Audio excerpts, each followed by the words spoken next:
नमस्कार। आज हम लोग फिर से हमारी जो दशांशा सीरीज़ है, डी10 चार्ट सीरीज़ है, उसको कंटिन्यू करते हुए आज फिर से एक नया वीडियो हम डिस्कस करेंगे। आज हम लोग बात करेंगे इस वीडियो में कि ऐसे कौन से कॉम्बिनेशंस हैं हमारे डी10 चार्ट में, दशांशा चार्ट में, जिससे हम ये बता सकते हैं, ये प्रेडिक्ट कर सकते हैं कि हमारे चार्ट में या हमारी लाइफ में मेगा वेल्थ क्रिएशन का कॉम्बिनेशन है या नहीं है। जिसे आप लोग महाधन योग भी कह सकते हैं। उससे पहले इम्पॉर्टेंट चीज़ हम लोग कुछ 5 इम्पॉर्टेंट कॉम्बिनेशन डिस्कस करेंगे। उससे पहले ये बहुत ज़रूरी हो जाता है कि जब भी हम डी10 का प्रेडिक्शन कर रहे हैं, हमें हमेशा डी1 चार्ट को पहले देखना होगा। डी1 चार्ट, लग्न चार्ट को देखे बिना हम डी10 चार्ट का प्रेडिक्शन नहीं कर सकते। तो पहले उसमें आप देखिए प्लैनेट्स की स्थिति कैसी है आपकी, एक चीज़ ये। फिर डी1 के बाद आप डी9 देखिए, देन आप डी10 पे पहुँचिए। जैसा कि मैंने आपको जो लास्ट वीडियो था हमारा जिसमें हमने डिटेल में बात करी थी, उसके बाद को आप देखें, वहाँ मैंने आपको बताया था कि वाई डी9 इज़ इम्पॉर्टेंट, बिकॉज डी9 आपका धर्म स्थान है। आपका डी9 से हम लोग हमारा फॉर्च्यून, हमारा भाग्य, हमारा जो लक कितना सपोर्ट करेगा वो हम देखते हैं। तो डी9 आपका धर्म स्थान, डी10 आपका कर्म स्थान। धर्म और कर्म, या आप ऐसा कह लीजिए लक और आपके आपके एफर्ट्स, आपके कर्म दोनों कंबाइन होते हैं, तभी कहीं ना कहीं जो है वो हम ये कह पाते हैं कि महाधन योग बनेगा या नहीं बनेगा। तो पहले आप डी1 देखें, डी9, देन डी10 देखें। ये आप देख लें। उसके बाद सही बेसिक इंट्रोडक्शन, हम जानते हैं कि डी10 चार्ट जो है वो हमारा लग्न चार्ट के 10th हाउस का ही एक एक्सपेंडेड फॉर्म है, उसी का एक माइक्रोस्कोपिक व्यू है, उसी का एक 10th डिवीजन है, आप ऐसा कह लीजिए। सो वो बढ़ते हैं वीडियो के आगे तरफ और हम बात करते हैं उन 5 इंपॉर्टेंट कॉम्बिनेशंस के बारे में जिससे हम जज कर सकते हैं कि हमारे चार्ट में मेगा वेल्थ कॉम्बिनेशन है या नहीं है। सबसे पहले फर्स्ट आप देखिए कि पहले आप देखिए आपके लग्न चार्ट में सैटर्न की स्थिति देखिए, क्योंकि कालपुरुष की कुंडली में दशम भाव को रूल करने वाले सैटर्न है। तो सैटर्न का बहुत इंपॉर्टेंट रोल है आपके डी10 चार्ट में। सबसे पहले आप देखिए कि डी1 चार्ट में सैटर्न अगर ठीक स्थिति में है, पहले चेक कीजिए, फिर आप आइए डी10 चार्ट पे और देखिए कि डी10 चार्ट में यदि सैटर्न एग्जॉल्टेड है 7th हाउस में, 10th हाउस में या 11th हाउस में, तो ये बताता है कि देयर इज ए पॉसिबिलिटी कि आप एक मेगा वेल्थ क्रिएट कर सकते हैं। हम लास्ट में ये भी बात करेंगे डिटेल में कि कब ये चीज़ें आपकी लाइफ में एग्जीक्यूट होगी, उसको हम लास्ट तक वीडियो ज़रूर देखें, आपको तभी ये चीज़ क्लियर हो पाएगी। तो फर्स्ट कॉम्बिनेशन की हमने बात करी।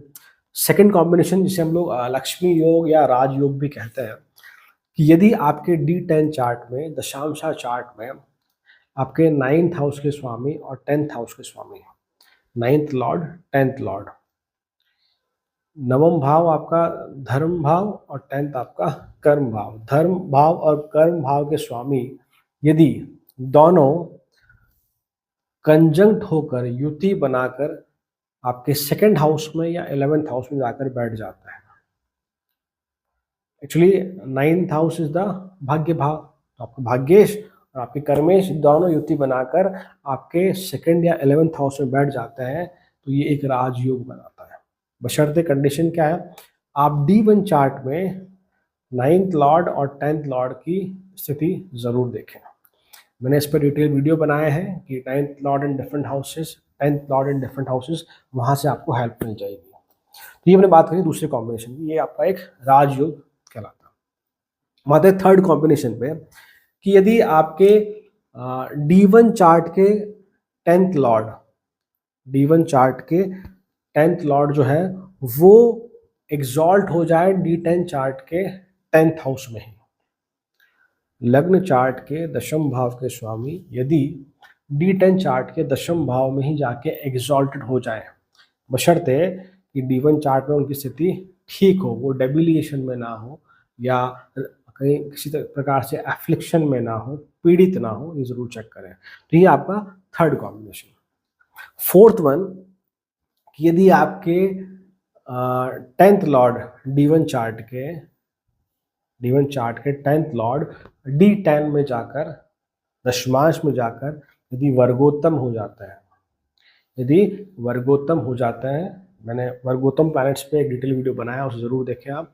यदि वर्गोत्तम हो जाता है तो भी ये बताता है कि ये आपके करियर के लिए, करियर की ग्रोथ को लेकर एक बहुत अच्छा पॉजिटिव साइन है। बशर्ते ध्यान रहे कि जब वो D10 में वर्गोत्तम हो रहे हैं तो सही भावों में ज़रूर हो, केंद्र में हो, त्रिकोण में हो तो ये ज़्यादा फेवरेबल है। Remember that thing. और इससे पहले आप सब चीज़ ध्यान रखना कि D1 चार्ट में प्लैनेट की स्थिति कैसी है, वो बहुत इंपॉर्टेंट रोल प्ले करता है।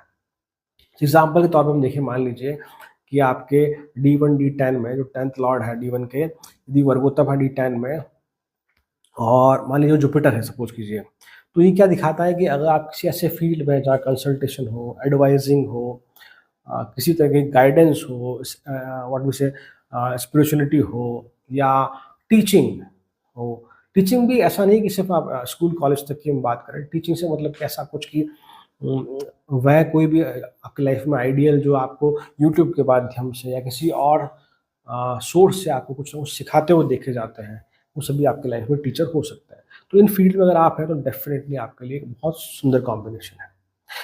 And the last the most important one, ये जो पांचवा पॉइंट हम डिस्कस कर रहे हैं, फिफ्थ कॉम्बिनेशन जो है, ये एक्चुअली शुरू के जो चार कॉम्बिनेशन की हमने बात करी है उसी का एक सपोर्टिंग फैक्टर आप कह सकते हैं। कि मान लीजिए आपके बर्थ चार्ट में शुरू के जो चार कॉम्बिनेशन है उनमें से मान लीजिए दो भी अगर आपके चार्ट में है, और साथ में मान लीजिए कि थर्ड हम बात कर रहे हैं, दैट इज द कार्मिक एक्सिस।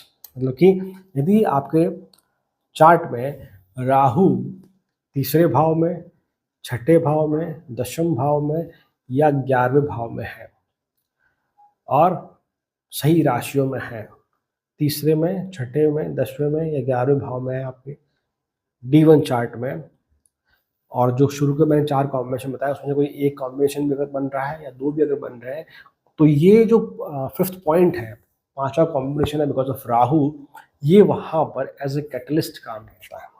एज ए कैटलिस्ट से मतलब कि अगर हम केमिस्ट्री के टर्म में बात करें, कैटलिस्ट इज व्हाट, जो रिएक्शन में पार्टिसिपेट नहीं करता बट रेट ऑफ रिएक्शन को बढ़ा देता है।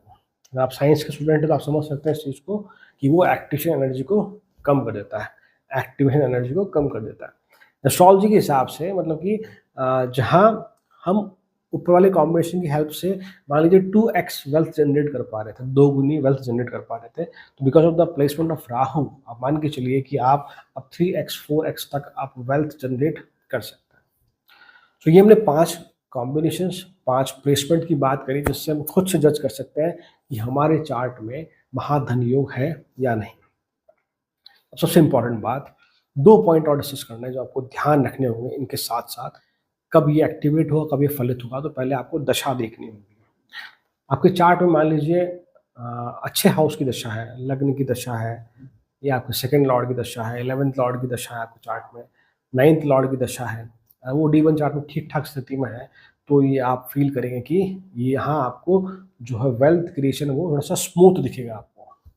वहीं मान लीजिए आपके चार्ट में 6th लॉर्ड की दशा है, अगर छठे भाव में स्वामी की दशा है, तो फिर ये दिखाता है कि काफ़ी स्ट्रगल के बाद आप वेल्थ एक्यूमुलेट कर पाएंगे। That sort of thing is there. मैंने बहुत डिटेल वीडियो बनाए अलग अलग हाउसेज के लॉर्ड्स पे, 6th Lord in different houses, 7th Lord in different houses, तो आप उन वीडियो को ज़रूर देखें, वहाँ से आपको थोड़ा और क्लियरिटी होगी। यहाँ तक की बात। और एक पॉइंट और कि ये इंपॉर्टेंट बात है कि आपको प्लैनेट का नेचर समझना होगा।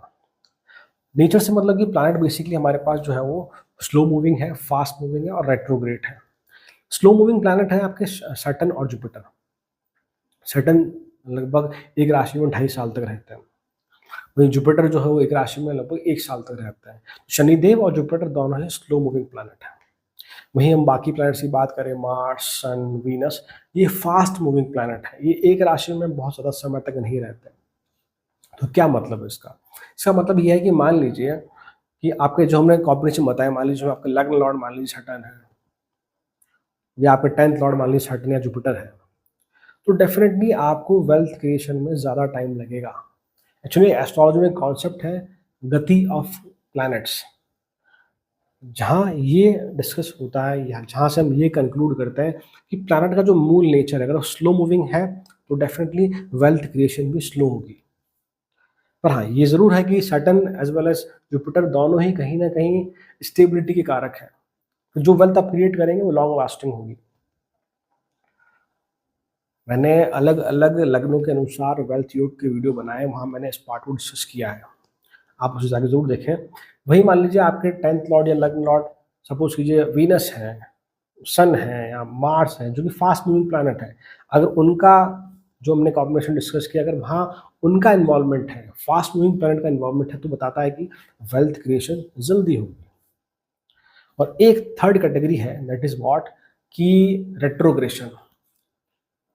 मान लीजिए आपके 10th लॉर्ड या फर्स्ट लॉर्ड जो हमने कॉम्बिनेशन डिस्कस किए हैं, उसके अनुसार यदि वो आपके चार्ट में वक्री है, मान लीजिए वो लग्न चार्ट में वक्री है, मान लीजिए आपके 10th लॉर्ड सटन है और वो वक्री है, और जो हमने कॉम्बिनेशन की बात करी हमने, वैसा आपकी चार्ट में बन रहा है, D10 में ऐसा हो रहा है, D1 में बहुत सुंदर स्थिति में है, और साथ ही ये दिखाता है कि ग्रह वक्री है, तो कहीं ना कहीं वो कार्मिक बैगेज को लेके चल रहा है।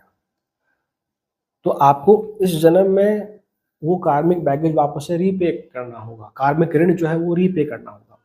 Retrogression is what, planet is more toward self introspection. आप उस स्थिति में होते हैं जहाँ आप बहुत ज़्यादा सोचते हैं। आप जैसा मैंने कहीं वीडियो में कही ये बात की है ना, मान लीजिए शनिदेव वक्री है आपके चार्ट में, कोई प्लैनेट अगर वक्री है तो ये दिखाता है कि वो जिस भी भाव में बैठा है, वो भाव जिन चीज़ों को रिप्रेजेंट करता है, आप उन चीज़ों को लेकर आप बहुत इन डेप्थ जाते हैं, आप बहुत डिटेल में जाते हैं। मान लीजिए आप सैटर्न से रिलेटेड किसी प्रोफेशन में है, या जुपिटर से रिलेटेड किसी प्रोफेशन में, मान लीजिए जुपिटर रेट्रोग्रेड है और आप टीचिंग में हैं, उसका मतलब की है ना कि आप टीचिंग में बहुत बारीकियों में जाएंगे, आप परफेक्शन को चेज करते हुए दिखेंगे, तो उसकी वजह से चीज़ें क्या होगी, डिले हो जाएगी। तो कहने का मतलब क्या है कि यदि आपके जो हमने कॉम्बिनेशन डिस्कस किए हैं, यदि उनके स्वामी, उन हाउसेस के स्वामी यदि वक्री है, तो ये दिखाता है कि जहाँ एक प्लैनेट जो वक्री नहीं है, उसके चार्ट में मान लो कोई एक्स वेल्थ क्रिएट करने के लिए उसको 5 साल लगे, तो आपको जब आपके बर्थ चार्ट में यदि वो ग्रह वक्री है, तो आपको वो सेम एक्स वेल्थ क्रिएट करने के लिए आपको 7 साल 8 साल मतलब कुछ एक्स्ट्रा टाइम लगेगा। दैट इज व्हाट द कार्मिक बैगेज। तो आप ये चीज़ ज़रूर देखें, इससे आपको बहुत क्लियर आइडिया मिलेगा कि आप के चार्ट में एक मेगा वेल्थ क्रिएशन इसका कॉम्बिनेशन है, प्लेसमेंट है, क्या महाधन योग का निर्माण हो रहा है या नहीं हो रहा है, उसे आप ज़रूर देखें। तो आज का हमारा वीडियो यहीं तक, हम आगे फिर से सीरीज को कंटिन्यू करेंगे और मिलेंगे हम नए वीडियो में। तब तक के लिए till then thank you so much. ओम नमः शिवाय।